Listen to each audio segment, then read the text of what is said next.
Shalom saudaraku, salam sehat selalu. Saya Pendeta Ribrata Salata boleh kembali menjumpai saudara-saudara lewat sapaan firman Tuhan pada malam hari ini melalui channel Berita Injil edisi tanggal 13 Juni tahun 2022. Saya berharap semoga hidup saudara-saudara dipenuhi sukacita dan damai sejahtera dari Tuhan. Kita akan membaca dan merenungkan firman Tuhan pada malam hari ini. Kita minta tuntunan Roh Kudus, kita berdoa. Bapa kami dalam sorga, kami sungguh bersyukur kepadamu karena kasih dan pemeliharaan Tuhan yang begitu luar biasa dan sempurna dalam kehidupan kami. Tuhan telah memberkati kami sepanjang hari ini untuk boleh melakukan pekerjaan-pekerjaan kami, tugas dan tanggung jawab kami. Kami sungguh bersyukur bahwa semuanya itu boleh kami kerjakan atas perkenanan Tuhan sendiri. Dan malam hari ini kami akan membaca dan merenungkan firman Tuhan.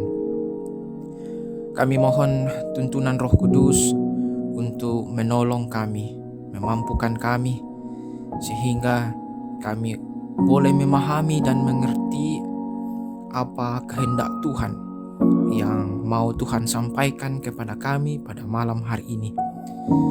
Ajar dan tuntun kami supaya kami boleh semakin bertumbuh di dalam iman, pengharapan dan kasih kepada Tuhan. Ampuni salah dan dosa kami, dan terima kami yang datang bermohon. Dalam nama Tuhan kami Yesus Kristus, kami berdoa. Amin. Saudara-saudara, pembacaan firman Tuhan pada malam hari ini saya pilih dari kitab 1 Korintus 3 ayat 10 sampai ayatnya yang ke-23. 1 Korintus 3 ayat 10 sampai 23. Firman Tuhan, dasar dan bangunan. Sesuai dengan kasih karunia Allah yang dianugerahkan kepadaku, aku sebagai seorang ahli bangunan yang cakap telah meletakkan dasar, dan orang lain membangun terus di atasnya. Tetapi tiap-tiap orang harus memperhatikan bagaimana ia harus membangun di atasnya, karena tidak ada seorang pun yang dapat meletakkan dasar lain daripada dasar yang telah diletakkan, yaitu Yesus Kristus. Entahkah orang membangun di atas dasar ini dengan emas, perak, batu permata, kayu, rumput kering, atau jerami. Sekali kelak, pekerjaan masing-masing orang akan nampak, karena hari Tuhan akan menyatakannya. Sebab ia akan nampak dengan api, dan bagaimana pekerjaan masing-masing orang akan diuji oleh api itu. Jika pekerjaan yang dibangun seorang tahan uji, ia akan mendapat upah. Jika pekerjaannya terbakar, ia akan menderita kerugian, tetapi ia sendiri akan diselamatkan, tetapi seperti dari dalam api. Tidak tahukah kamu bahwa kamu adalah bait Allah, dan bahwa Roh Allah diam di dalam kamu? Jika ada orang yang membinasakan bait Allah, maka Allah akan membinasakan dia, sebab bait Allah adalah kudus, dan bait Allah itu ialah kamu. Janganlah ada orang yang menipu dirinya sendiri. Jika ada di antara kamu yang menyangka dirinya berhikmat menurut dunia ini, biarlah ia menjadi bodoh, supaya ia berhikmat. Karena hikmat dunia ini adalah kebodohan bagi Allah. Sebab ada tertulis, ia yang menangkap orang berhikmat dalam kecerdikannya. Dan di tempat lain, Tuhan mengetahui rancangan-rancangan orang berhikmat, sesungguhnya semuanya sia-sia belaka. Karena itu janganlah ada orang yang memegahkan dirinya atas manusia, sebab segala sesuatu adalah milikmu, baik Paulus, Apolos maupun Kefas, baik dunia hidup maupun mati, baik waktu sekarang maupun waktu yang akan datang, semuanya kamu punya, tetapi kamu adalah milik Kristus, dan Kristus adalah milik Allah. Demikianlah pembacaan firman Tuhan. Sungguh berbahagia setiap kita yang masih diberikan kesempatan untuk membaca dan merenungkan firman Tuhan. Saudara-saudara, kita akan merenungkan pembacaan firman Tuhan ini dalam satu tema perenungan, dasar hidup. Dasar hidup. Saudara-saudara, kalau kita mau mendirikan sebuah bangunan, tentu saja semakin tinggi sebuah bangunan, maka semakin dalam fondasi yang harus ditanam. Tidak hanya semakin dalam, tetapi fondasi itu harus kuat untuk menahan seluruh beban bangunan, sehingga bangunan itu bisa berdiri dengan kokoh, dengan kuat, walaupun badai atau goncangan datang menyerang secara tiba-tiba. Nah, hal ini hendak menunjukkan kepada kita bahwa betapa pentingnya sebuah dasar yang kuat. Nah, saudara-saudara, melalui perikop pembacaan kita, Paulus ingin menjelaskan mengenai apa yang menjadi dasar utama dan satu-satunya dalam membangun jemaat. Nampaknya orang-orang di Korintus kembali diperingatkan oleh Paulus bahwa Kristuslah dasar dari semuanya. Ayatnya yang ke-11 kita bisa baca, karena tidak ada seorang pun yang dapat meletakkan dasar lain daripada dasar yang telah diletakkan, yaitu Yesus Kristus.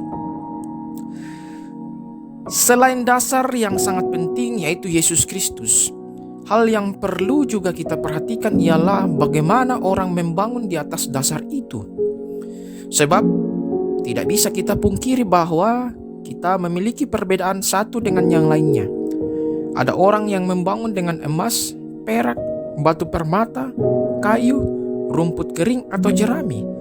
Semuanya itu kelak akan diuji untuk menentukan bagaimana kualitas dari apa yang kita lakukan. Saudara-saudara, tidak ada dasar lain selain dasar yang telah diletakkan, yaitu Yesus Kristus. Hal ini pun hendak mengingatkan kita bahwa dasar dari semua hidup adalah Yesus Kristus. Jika kita sungguh-sungguh menjadikan Yesus Kristus sebagai dasar, maka kita akan mengalami pertumbuhan yang akan berbuah sukacita dan pengharapan baru bagi orang lain.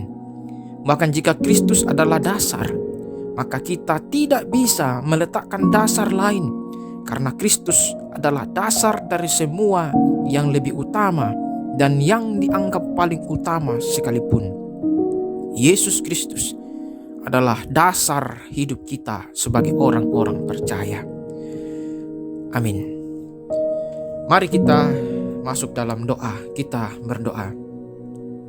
Kami bersyukur Tuhan bahwa malam ini kami boleh membaca dan merenungkan firman-Mu.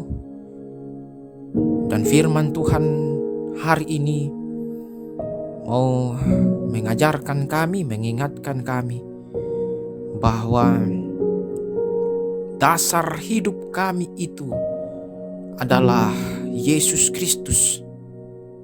Tidak ada dasar lain kecuali dasar Yesus Kristus. Oleh karena itu, Tuhan, kami mau dibangun di atas dasar itu. Kami mau bertumbuh lebih dan lebih lagi untuk memberikan yang terbaik demi kemuliaan nama Tuhan. Tuntun kami ya Tuhan, agar dalam hidup kami ini senantiasa kami taat dan setia. Senantiasa kami memuliakan Tuhan dalam hidup kami setiap hari.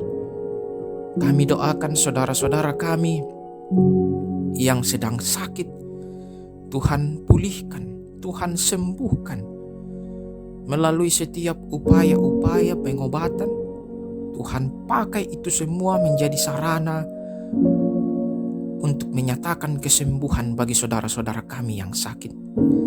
Bagi saudara-saudara kami yang punya pergumulan dan masalah, Tuhan berikan kekuatan, Tuhan berikan penghiburan, Tuhan berikan pengharapan untuk senantiasa boleh terus percaya bahwa di tengah pergumulan dan masalah yang dia hadapi dan rasakan, ada tangan Tuhan yang senantiasa menolong, memampukan, menguatkan, dan memberikan jalan keluar dari setiap masalah dan persoalan hidup ini. Bapa kami dalam sorga, kami serahkan seluruh kehidupan kami pada malam hari ini Tuhan, ke dalam tangan pengasihan Tuhan. Kami sungguh percaya bahwa penyertaan Tuhan, perlindungan Tuhan akan terus hadir dalam hidup kami sepanjang malam ini dan sepanjang hari-hari hidup kami selanjutnya. Ini doa kami ya Tuhan, yang kami bawa di dalam nama Tuhan kami Yesus Kristus, dan yang juga telah mengajar kami berdoa Bapa kami. Bapa kami yang di sorga, dikuduskanlah namamu, datanglah kerajaan-Mu, jadilah kehendak-Mu di bumi seperti di sorga. Berikanlah kami pada hari ini makanan kami yang secukupnya, dan ampunilah kami akan kesalahan kami, seperti kami pun mengampuni orang yang bersalah pada kami. Dan jangan bawa kami ke dalam pencobaan, tapi lepaskanlah kami daripada yang jahat, karena Engkau-lah yang punya kerajaan dan kuasa dan kemuliaan sampai selama-lamanya. Amin. Selamat beristirahat saudara-saudaraku. Tuhan Yesus memberkati kita semua. Selamat malam.